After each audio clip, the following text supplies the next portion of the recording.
Olá, meus irmãos, é um prazer estar com vocês novamente. E no vídeo de hoje eu quero falar sobre esse episódio que tomou conta das redes sociais por toda parte do mundo. É a respeito do pastor africano Josué Masekela, que profetizou que o Senhor Jesus voltaria para arrebatar a sua igreja entre os dias 23 e 24 de setembro de 2025. E causou um estrago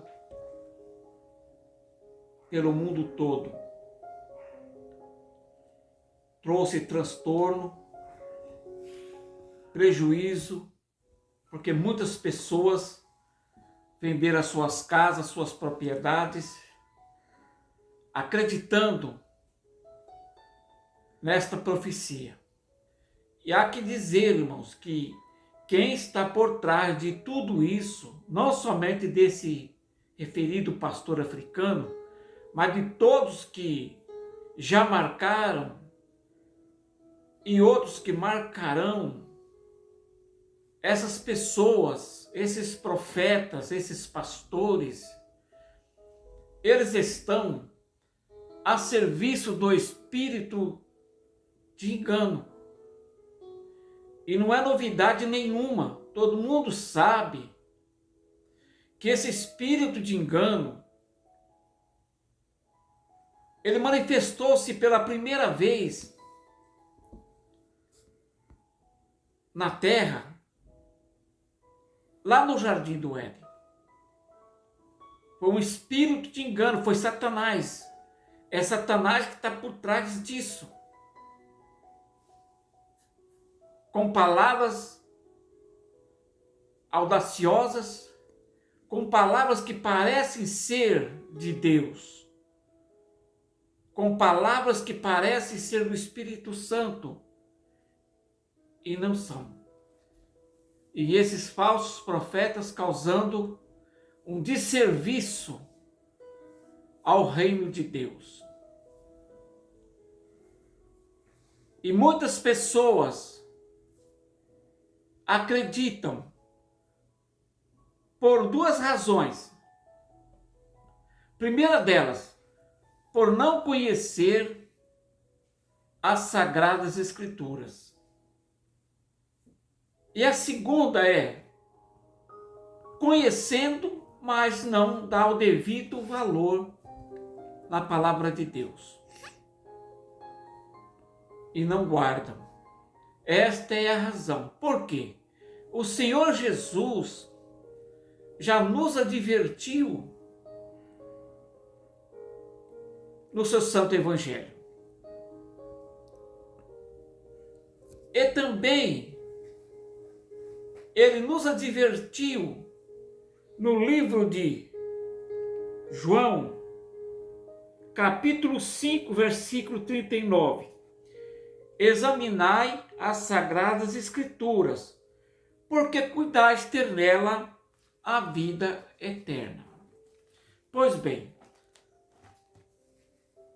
nós sabemos que sonhos, visões e revelações, isso está previsto na palavra de Deus como derramar do Espírito Santo nos últimos dias, que começou lá no dia de Pentecoste. Ali iniciou-se os últimos dias. E todo o tempo que a igreja estiver aqui, ela está cumprindo esses últimos dias. Então, como eu disse anteriormente, sonhos, visões e revelações e profecias, elas têm respaldo no Evangelho como dons espirituais e também como derramamento do Espírito Santo de Deus. Mas que tem um porém. Tem aqui algo que nós temos que prestar atenção. Que todo sonho, toda revelação, toda visão, toda profecia tem que estar respaldada nos profetas, no Evangelho de Jesus e a doutrina dos apóstolos. Se não tiver respaldada, ela é falsa. Então nós temos a obrigação de, quando termos um sonho, uma revelação ou uma visão, até mesmo um arrebatamento de espírito, temos a obrigação de procurar respaldo na palavra de Deus. Tanto quando nós temos, como nós ouvimos de alguém, para nós não cairmos no erro e no engano. A arma mais poderosa que o diabo está usando, e usou desde o começo da criação do homem, é o engano. Vejamos que muitos homens de Deus foram enganados. Nós podemos citar exemplos aqui.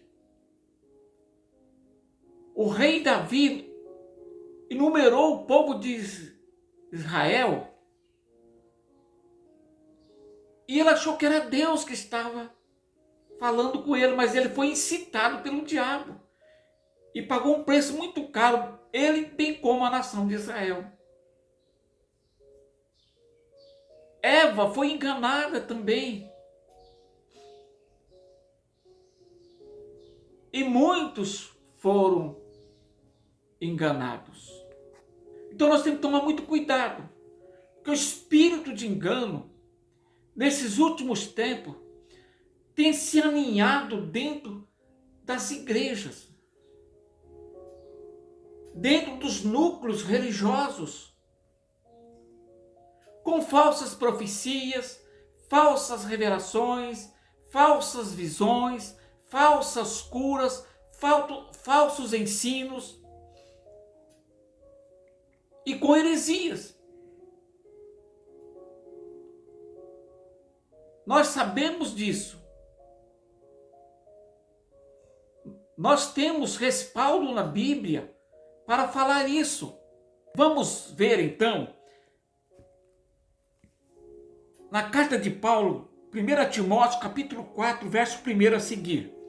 Mas o Espírito expressamente diz que nos últimos tempos apostatarão alguns da fé, dando ouvidos a espíritos enganadores e doutrinas de demônio. Espíritos enganadores estão dentro dos templos. Pela hipocrisia de homens que falam mentira, que provém do engano, tendo cauterizado a sua própria consciência. Então veja aqui que já nos anos 50 depois de Cristo, Paulo já estava advertindo a igreja, os crentes, a respeito do espírito de engano. E agora, como é que está essas coisas? Como está agindo o espírito de engano? E agora não é só dentro das igrejas, é nas redes sociais também. E se nós não tivermos o cuidado e zelar pela leitura da palavra de Deus e aprender a palavra de Deus, vamos ser enganados. Se tiver cuidado de verificar todas as coisas mediante a luz da palavra de Deus, vamos ser enganados, como foram estes que acreditaram nessa falsa profecia que Jesus viria entre o dia 23 e 24 de setembro de 2025. E muitos venderam seus bens, venderam suas propriedades, estão se lamentando agora. E o estrago na fé dessas pessoas, que com certeza vão se tornarem céticos, a maior parte deles, com respeito à vinda de Jesus. Este é o propósito de Satanás. Este é o propósito do espírito de engano. semear confusão e fazer as pessoas tornarem céticas e incrédulas com respeito à vinda de Jesus Cristo.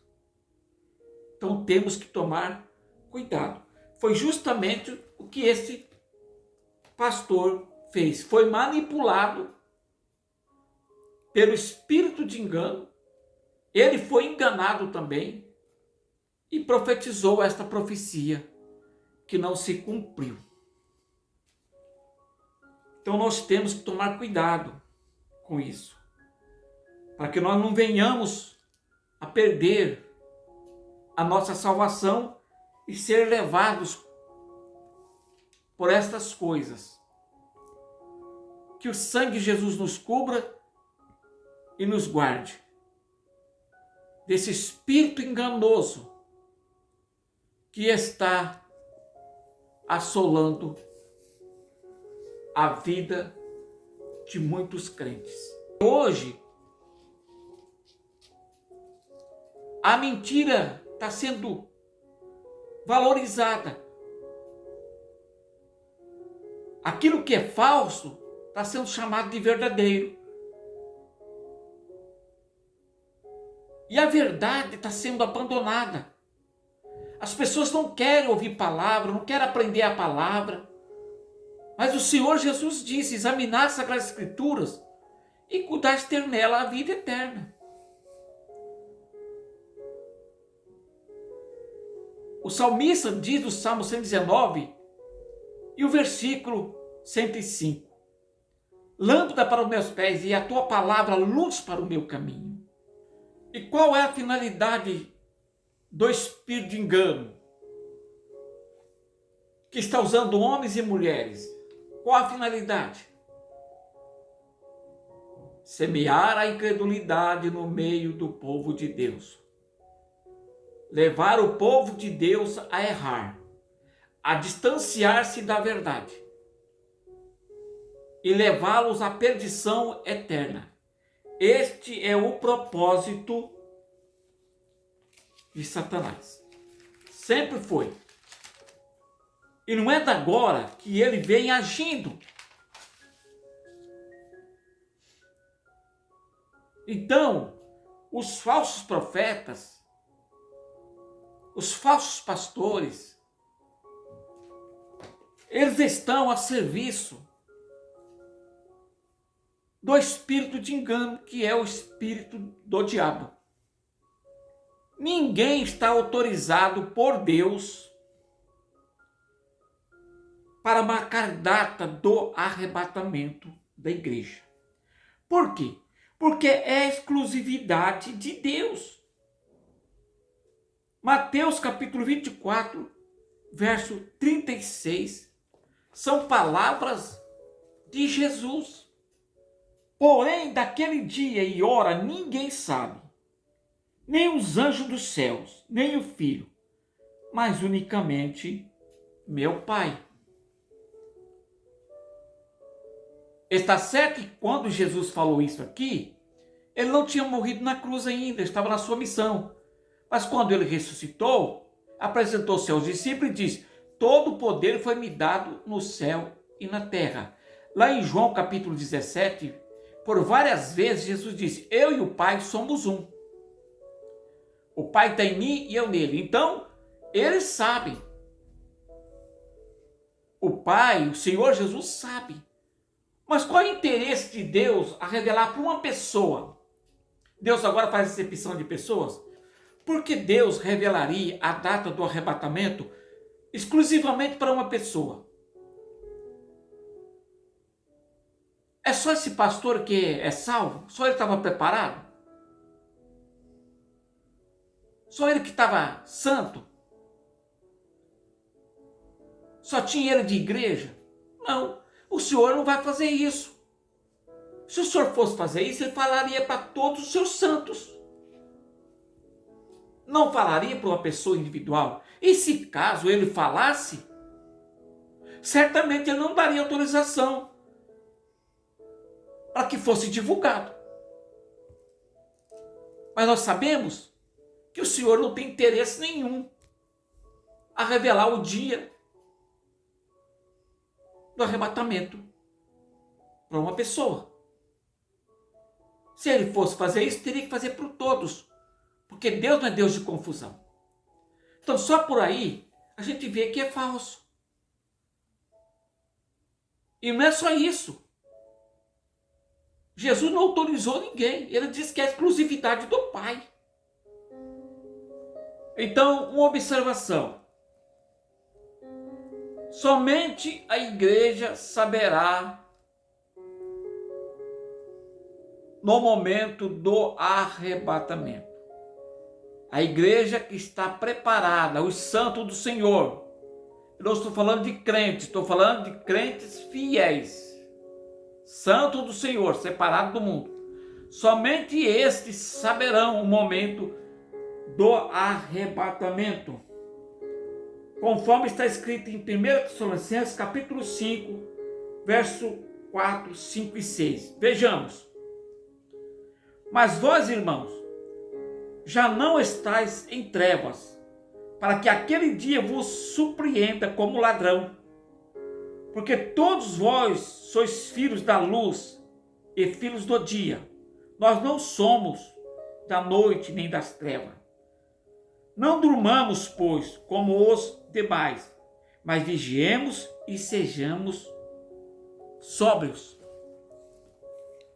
Irmãos, com certeza a igreja do Senhor, que está preparada no dia do arrebatamento, no momento do arrebatamento, ela vai ser avisada. Porque assim está escrito em João capítulo 16, versículo 13. No final do versículo, e anunciará o que há de vir.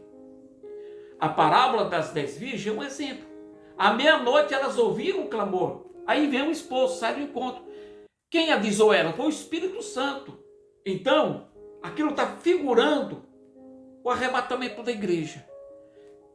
Quem clama à meia-noite é o Espírito Santo. Sai ao encontro do noivo, ele está chegando.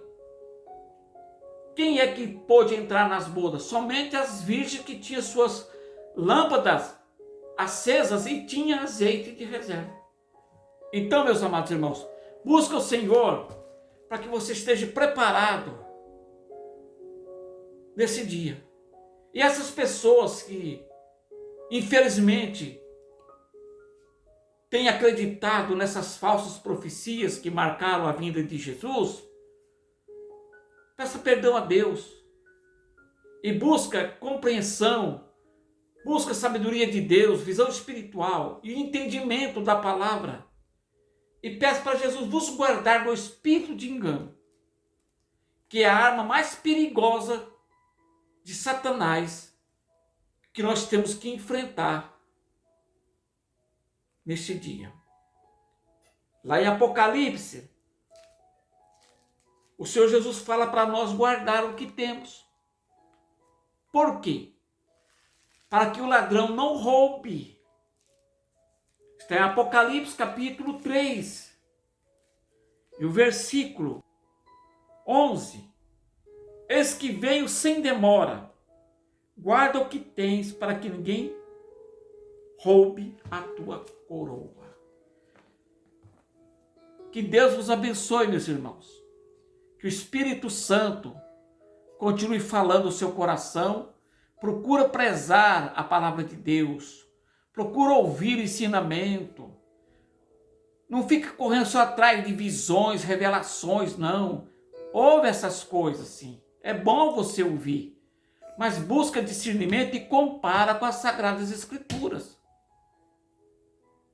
Sempre quando o Senhor me dá visões, revelações e arrebatamentos, eu busco do Senhor compreensão e sabedoria, para que eu não venha errar e para que eu não faça os outros errar também. Agora, eu quero dar um conselho para todos vocês, para não se escandalizarem por causa dessa falsa profecia e tantas outras que já houve e que vai haver. Por quê? É cumprimento da palavra de Deus. O Senhor Jesus avisou lá em São Mateus, capítulo 24, verso 4, 5 e 11. É por isso que sabemos que Jesus está às portas para arrebatar a sua igreja. Você tem que ver isso e se despertar. Não se escandalizar, não deixar de servir a Jesus, não deixar de crer na sua palavra, não deixar de crer nas profecias, nas revelações e visões, mas fazendo um exame de tudo isso à luz da palavra de Deus. Satanás está trabalhando no sentido de conturbar a mente dos salvos. São dias terríveis. E nisso está o mistério. Você se despertar do sono. Você que está desviado, volta para casa do Senhor. Você que está fraco, fortaleça no Senhor.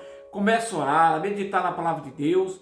Olhar para cima, porque a nossa redenção está próxima. E vale dizer que o Senhor Jesus vem buscar a sua igreja no meio dessa apostasia. Está lá escrito em 2 Tessalonicenses capítulo 2. É por isso que está acontecendo essas coisas. É por isso que está acontecendo a frieza espiritual, esses escândalos terríveis, homens amantes de dinheiro, fazendo a obra de Deus por causa de dinheiro, enganando as pessoas por causa de dinheiro, falsificando a palavra de Deus por causa do dinheiro, falsificando curas e milagres de mentira, inventando revelações, inventando visões. Então nós precisamos estar munidos da palavra de Deus e na orientação do Espírito Santo, conforme está escrito em João capítulo 16, verso 13. E quando vier aquele Espírito da verdade, ele vos guiará em toda a verdade e vos falará todas as coisas que tiver ouvido lá no céu, e há de anunciar a vinda do Senhor. Então, não se escandalize. Por quê? Eu vou passar para você aqui agora uma lista de várias pessoas que já marcaram o retorno de Jesus e falharam. Preste atenção. 1914 depois de Cristo, as testemunhas de Jeová anunciaram o fim dos tempos. Depois remarcaram para 1918 e 1925. Falharam. 1975. Outra previsão das testemunhas de Jeová sobre o Armagedon. Falharam. Em 1999, o já falecido pastor brasileiro Miranda Leal marcou a data da vinda de Jesus para a última semana de novembro de 1999. Falhou. Em 2011 depois de Cristo, Haroldo Camimping anunciou a volta de Jesus para 21 de maio, 21 de outubro. Falhou. 2025 depois de Cristo, pastor africano Joshua Milakela marcou a volta de Jesus entre os dias 23 e 24 de setembro de 2025. Falhou. E por que todos falharam? Porque esse assunto é exclusividade de Deus, conforme está escrito em Mateus capítulo 24, versículo 36. Minha opinião é essa. Quem saberá desse momento, e exclusivamente, é a igreja do Cordeiro, a igreja que será arrebatada. Ou seja, no momento do arrebatamento. Conforme está escrito em 1 Tessalonicenses, capítulo 5, verso 4, 5 e 6. Mas vós, irmãos, já não estáis em trevas, para que aquele dia vos surpreenda como ladrão. Porque todos vós sois filhos da luz e filhos do dia. Nós não somos da noite nem das trevas. Não durmamos, pois, como os demais, mas vigiemos e sejamos sóbrios. Então, com certeza, a noiva do Cordeiro será avisada no momento do arrebatamento, pois é isso que está escrito lá em João, em capítulo 16 e o versículo 13. Mas quando vier aquele Espírito da verdade, ele vos guiará em toda a verdade, porque não falará de si mesmo, mas dirá tudo o que tiver ouvido e vos anunciará o que há de vir. Então está falando claramente que nós devemos seguir a orientação do Espírito Santo de Deus, para que nós não sejamos enganados. E não vos assusteis por isso. É necessário que isso aconteça e daqui para frente vai ficar pior. Fique firme. Olha para Jesus, o autor e consumador da fé. Mantemo-nos vigilantes, sóbrios, em oração, em obediência à palavra de Deus, separado do pecado. Peço, deixa aqui o seu like, inscreva-se nesse canal e acione o sininho das notificações. Que Deus os abençoe e até o próximo vídeo, se assim Deus permitir.